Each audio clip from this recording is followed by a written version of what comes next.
The following is an AZPM original production.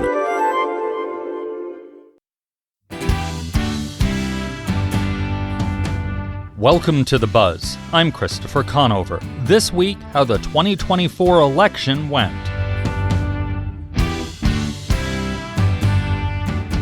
On Monday morning, a group of Arizona's top elected and appointed officials gathered on the top floor of the Capitol building's executive tower. Among them were Governor Katie Hobbs, Attorney General Chris Mays, Arizona Supreme Court Chief Justice Ann Scott Timmer, State Elections Director Lisa Mara, and Arizona Secretary of State Adrian Fontes. It takes an enormous number of people across the entire state in a variety of different areas to make our elections work. Turning to the results, as of Thursday, November the 21st, all counties have reported. Ballots cast in Arizona totaled 3,428,011 for an overall turnout at 78.49%. For the big race, the Republican candidate Donald J. Trump won 1,770,242 votes. The Democratic candidate Kamala Harris won 1,582,860 votes. We will now canvass this election. The canvass is the official certification of the results, and it makes sure and finalizes the results for the 2024 general election. Once signed, I will hand the canvasses, and there are 4 copies just as a matter of housekeeping. I will hand it off to the governor. We will then pass those to the Attorney General and the Chief Justice for their signatures and affirmations. They will then be passed to the Election Director, who will affix the seal of the state for those documents. Once we're done with this, however, there's a bunch more stuff that the governor and I have to sign. We'll talk about that momentarily. But for the time being, the group handed around a handful of legal documents for signing and stamping with the state seal. And once they were finished, Arizona's 2024 election results became final, save for a handful of races that were close enough to trigger automatic recounts. My team has already conducted logic and accuracy tests where that is necessary pertaining to state recounts. Now, there are some county and local recounts around the state, but because those elections don't fall under the purview of state elections specifically, any of those testings and preparations happen at the county level. Once those recounts are done, the results will be sealed and then given to the appropriate judicial officer. Those will be opened in open court and then read off. So at this stage of the game, we're all done except for the recounting. Among the most important duties of the Secretary of State is ensuring that elections are held safely, securely, and that results are accurate. While this year saw some dramatic moments such as bomb threats, equipment issues, and others, it was a largely uneventful election that will come mostly to a close before the long Thanksgiving weekend. With this election almost in the books, we decided to examine how voting went this year with Secretary of State Fontes. Our conversation starts with him giving basic thoughts on how things went. Well, I'll say it went really well, and frankly, including the outcome, my personal opinion notwithstanding, the voters voted and they got the result that they asked for, and that's really what really matters here, right? It was easy to vote across the entire state. The process was very, very smooth, and clearly there were some hiccups here and there, but at the end of the day, 2024 was about as good as election as we could hope for. One of the hiccups we had down in Pima County, they were in Apache, La Paz, Maricopa County, bomb threats on election day. Yeah. You held some availabilities that day that we covered, and a lot of those looked to be coming from Russia, not necessarily the government. Do we know anything more about those? So first and foremost, what I want to do is say, as to those bomb threats, they did not disrupt the election. And that has to do with the fact that we took a lot of time to train local election officials across the state, work on opening up lines of communication with law enforcement, both at the state, local, and at the federal level. And our preparations put us in a place to be able to continue the operation without major disruptions, in spite of the numerous bomb threats we had all over the state. And the counties you mentioned were just some of them. So all of that having been said, we did about as well as you could. Whether or not they came from Russia or anywhere else is kind of irrelevant, and that ends up in the hands of the investigative folks up at the federal level mostly, because it was a federal election. But we weren't the only ones, right? There were bomb threats across the country. But as far as Arizona is concerned, it didn't disrupt our operations. Voters didn't see a lot of issues with them. I think there were one or two polling places that sort of suspended operations for a few minutes. But the response, I think, is really important for folks to focus on. How do you prepare for that response? Because that's usually not in the handbook, phoned in bomb threats or emailed in bomb threats, or maybe it is in the handbook now. It is now. Well, look, my background is in a lot of these safety issues. I was a classified materials controller when I was in the Marine Corps. And so paying attention to systems, preserving infrastructure, fortifying the people around these systems and preparing them for like the not good thing that might happen, that's really been the focus of what we've been looking at. And so if you use this specific example of the bomb threats, you can trace that back to some of the tabletop exercises we did. You can trace it back to some of the other trainings that we had with folks. You can trace it back to the fact that we deployed CISA inspectors across the entire state. That's the Critical Infrastructure Security Agency, right?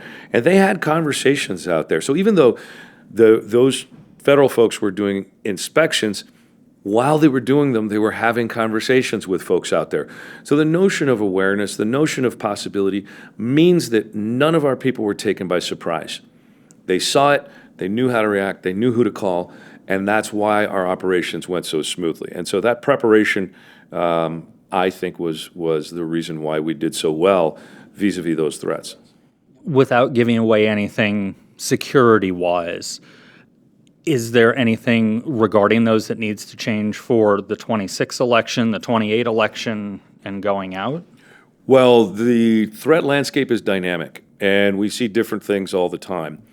But there are certain things that we have to pay attention to. But taking it away from the threats specifically, look, you've always got to have generators around in case the power goes out, right? You've always got to have that fire extinguisher in case there's an electrical fire or something. You got to take care of it, right? You've always got to have your law enforcement guys ready to respond in case something of that requires that response happens.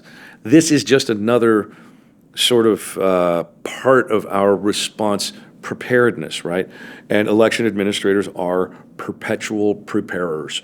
We're already getting ready for 26 right now, and we just certified 2024. So we will be working diligently over the next couple of years to make sure that we can perform at least as well as we did this year. There's always national criticism of people who don't understand Arizona election law about why does it take so long for Arizona to count. It seems like this year it was a lot of the more rural counties that were struggling to get those ballots counted. Is there anything your office can do, or you need the legislature to do, or County Board of Supervisors to do going forward to help them out? Yes to all of those. We need the legislature, we need the governor, we need the boards of supervisors, we need the county recorders. We need everybody to get together and first and foremost decide if we're going to let the tail wag the dog, and that it becomes a necessity for us to have quicker results. If it becomes that necessity and we determine that as a matter of policy, then we can make adjustments in the law, we can make adjustments in resources, and we can make adjustments in our processes. But there's two things that I'm not willing to sacrifice. Number one, I'm not willing to sacrifice accuracy for speed. And number two, I'm not willing to sacrifice access.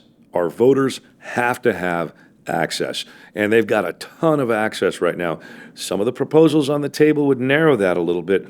Those are non-starters for me. So we've got conversations ongoing right now with a lot of the folks I just mentioned, and I hope we can come up to reasonable solutions. if in fact we believe that we've got to do something about it, which I don't personally think we do, but a lot of people seem to want to. So let's see how we can work together to make it happen. I know my East Coast family is always asking about why it takes so long to count, and I always explain to them that's the way the Arizona system is set up. It's the law. Is it frustrating for you to have to keep answering that question, be it on national news or social media or to your East Coast friends and family who just don't understand? Does it get frustrating? No, it's not. I mean, I appreciate that. It's not frustrating at all. I consider every time someone asks that question as a learning opportunity, right? These are some folks who may not, for a variety of reasons, understand why our process is what it is. It gives us a chance, however, to talk about the fact that, look, Utah and California, they're still not done counting, right? And we are. And so are we the worst? Are we kind of in the middle? Here's the deal. Utah and California, nobody's going to really care because we know what the outcomes are going to be generally. The only reason so many people care about Arizona is because we want to be able to project quicker who the winners are going to be. That projection is not a final result. And so we got to really bring some maturity into this conversation and some understanding into this conversation. And again, if it is the general consensus that we need quicker results, then we can work with the system that we have to make improvements. But we're going to have more funding. We're going to have more resources at the county level. And we may even have to really change some of the systems in the different counties. And so this is going to take a whole team effort to get to that end. One of the proposals we've already heard from our friends downstairs in the legislature is no more early ballot drop-offs on Election Day. Draw a line, maybe the Friday before elections. You said some of the ideas are non-starters. That's a big one we've already heard. What's your thought on that? I don't think that that's necessary, and that does take away some access, okay? If we can figure out a way for voters who want to bring their ballot in at the last second to be able to get their ballot tabulated or something. Now, these are major technological issues involved there. There's printing issues, there's verification issues, there's all kinds of things that might or might not happen there. We might be able to do something like that. But again, these are conversations that we can have. We've just got to make sure that when we're having the conversations, those policymakers have the technical experts in the room. Because the worst thing we can do is make a major policy change, turn it into law, and then the technicians have to scramble around to try to catch up to the law. And then, then it's a mess. And we've seen that happen far too often. So my goal is to those folks that you mentioned downstairs in the legislature, talk to us first, right? We may not agree on a whole bunch of other policy, but we can help you guys make better decisions. We've got the technical expertise. We know how these things work. We'd love to help you improve it if that's what you want to do. The ballot, especially Maricopa, Pima County, very long this time around, 4 pages in Pima County. I know I had a friend who was voting, and they said, voting at home, and they said, I didn't realize until the end of when I was voting that second page just wasn't the explanation of what it was actually a ballot. Are ballots too long? Do we need a limit, or is this just democracy at work? Well, it's democracy at work, and it's too long. It can be a couple of things at once. First and foremost, I wish the legislature would work more closely with the governor and not send so many things to the ballot. That would have cut a page off. I think just about everywhere where it was 2 pages or more, number one. And so, that political petulance that we see, that they're just going to bypass the governor's veto pen instead of trying to work with her, that seems silly to me. And we saw the results. Most of what they proposed failed miserably and really badly. So putting the politics aside, do we perhaps move some of the state stuff off of the federal ballots? Right? Virginia and a couple of other states, they have their statewide elections in odd-numbered years. Now, some people would say that throws us into perpetual campaigning, but, we've got campaigns that go on all the time anyway, so we're already there. Maybe we move judges and municipal stuff into a different ballot at different times. We've got 4 election days in Arizona every year. right? But what I don't want to see happening is people thinking that we've got too much democracy, because you could end up in a system like they have in France or in Taiwan, for example. I was in Taipei, and they have 3 ballots, and each of them has 1 contest on them. And they get done really fast, but they don't have any absentee balloting at all. If you are not in your precinct, in your prefecture, on election day between 8 a.m. and 2 p.m., you do not vote. Even if you're in foreign service, if you're in the military, you do not vote. So they have very quick results and very, very simple ballots, right? 1 question on each of those 3 pages. But they don't get to elect everyone. They don't get to hold different parties to account for different offices. And so I think that's less democracy, less direct democracy, if you will. So there are trade-offs in the different systems that we see across the world. I think there's always room for improvement, and Arizona just has to have an honest-to-goodness, common-sense conversation. What do we really want versus what are we all hyped up about today? You're listening to The Buzz. After the break, we continue our conversation about the 2024 election with Secretary of State Adrian Fontes. Stay with us. No matter what happens in Washington, the NPR Politics Podcast is here for you. For the latest news, insights, and analysis from the election and beyond, listen to the NPR Politics Podcast. Welcome back to The Buzz. I'm Christopher Conover. We're looking back on how the 2024 election went this week with Arizona Secretary of State Adrian Fontes. We now return to that interview. Before the election came out, there was the issue of voter registration. A group of people, due to we'll call it a loophole, a snafu on voter registration, hadn't shown proof of citizenship. Mm-hmm. Where does that issue stand now? Well, it was neither a loophole nor a quirk. The Motor Vehicle Division has not been following the law for 20 years, since Prop 200 passed. I mean, let's call it what it is. Number 2, the governor's office, I think, is pushing quite hard to make sure that that problem gets resolved, and here's why. It's not just voting that gets impacted. It's every state service that requires or obliges legal presence in the state, right? The MVD is the holder of that data. And if their data is wrong, then all of those other government systems are impacted. Now, we just happened to bring it to the public's attention when it was identified for voter registration purposes, okay? And I'm happy to do that, even though, I might be a sitting officer and some people might think, oh, well, do we really want to talk about it? It's embarrassing. Solving problems is never embarrassing. It might be a little rough, right? It might be a bumpy road to meet the criticism head on. But at the end of the day, that's what leadership is about. And that's why I wanted to make sure that we bring this out, that we talk about it, that folks understand we're trying to solve a problem that the voters wanted us to solve. They wanted us to be doing this thing. And where we have an agency that's been acting outside the law for a while, we need to bring them into compliance. And once we do, we can look back and say, that should have been fixed a long time ago. But for now, it's going to be a little bit of a rough patch till we get there, but I think we'll get there. Do those folks need to re-register before 25 municipal elections, 26 state elections? That is a great question, because I think it's going to have a direct impact in the March elections. If we don't get this whole thing resolved before then, there's going to be a lot of voters out there who have been used to getting a ballot in the mail for municipal elections and have been used to being eligible for them. And they won't be for March.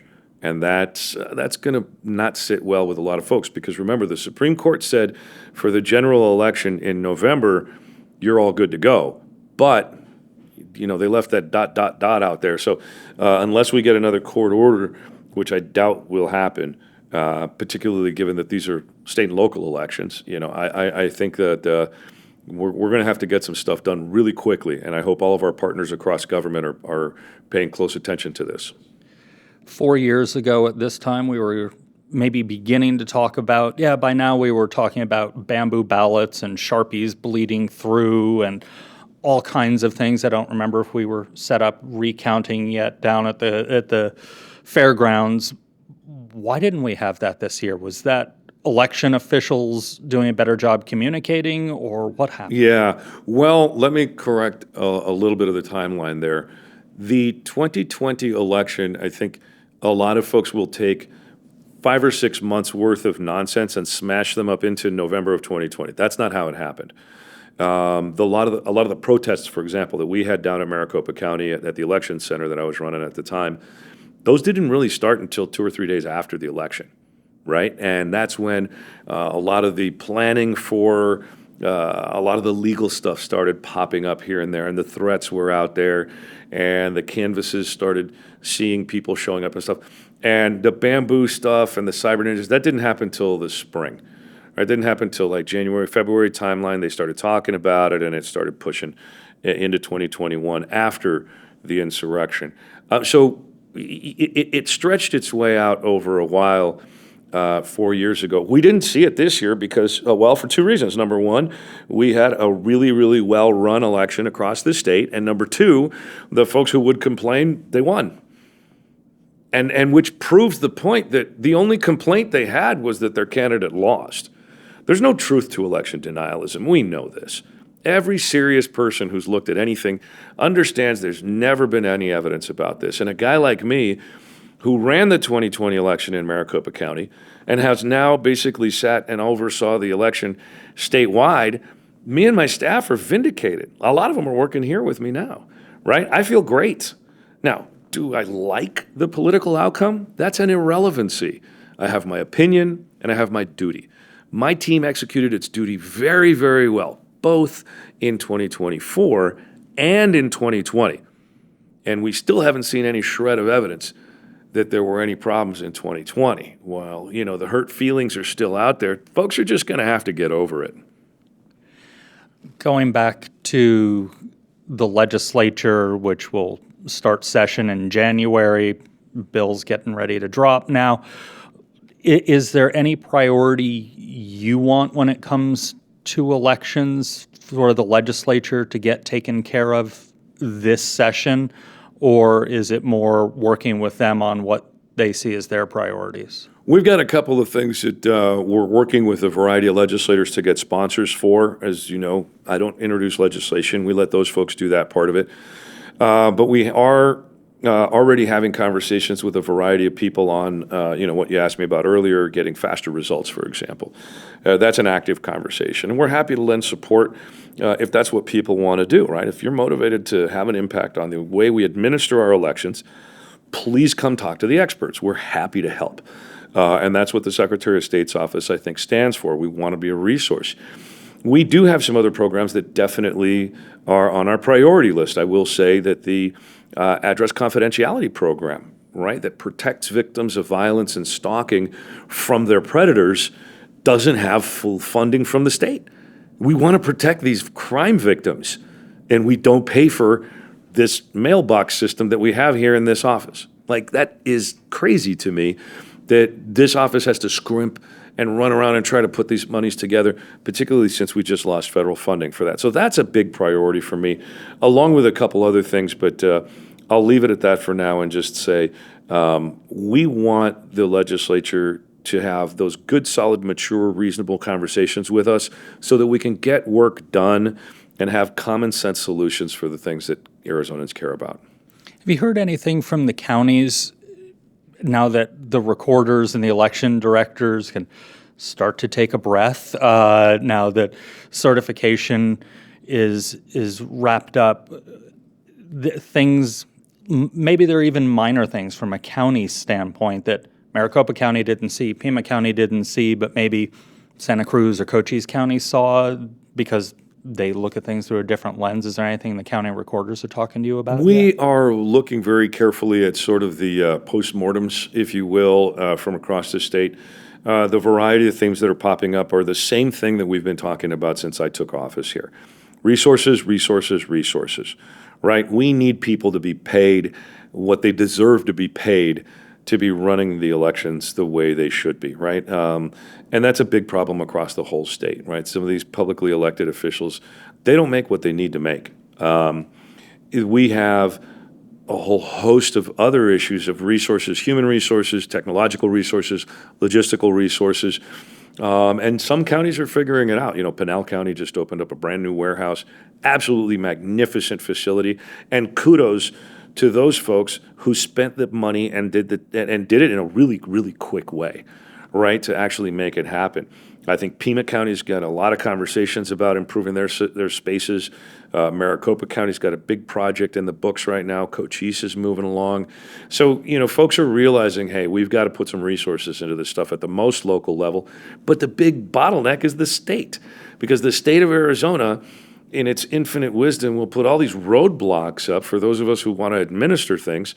They'll say, well, you got to come to us and ask for permission on how to spend these federal grants.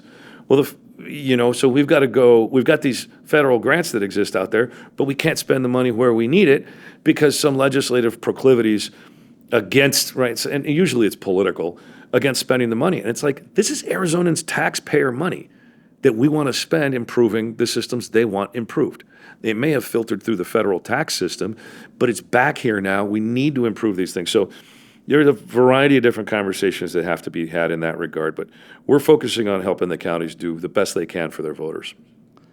The political chatter group, if you will, has been talking about maybe you run for governor in 2 years. So since we're sitting with you, let's cut out the political chatter group. Do you have a thought on that? Oh, I've got a lot of thoughts on that. I actually thought about running for mayor of Nogales because my grandfather was mayor down there a lot of years ago. But, maybe I'll run for judge in Cochise County. Do they still vote for judges up there? I don't know. Look, I love being the Secretary of State. Okay, and we've got a governor that works hard for the state of Arizona right now. This is going to be the very predictable non-answer, but the chatter has existed. People have approached me with this. I've never denied that fact because it's true. But the reality is, we're doing a really, really good job right now, and I'll serve at the pleasure of the citizens of Arizona wherever they want me to go. All right. Well, thanks for sitting down with us. I'm very happy to do it. Thanks for coming up here. That was Arizona Secretary of State Adrian Fontes. And that's the buzz for this week.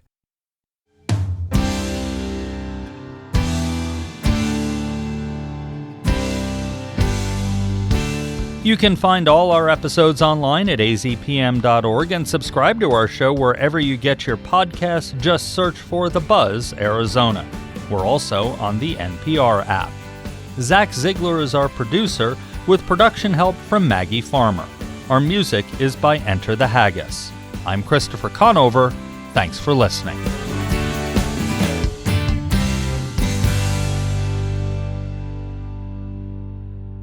Like this podcast? Your support makes AZPM original productions like this one possible. Donate at azpm.org/give.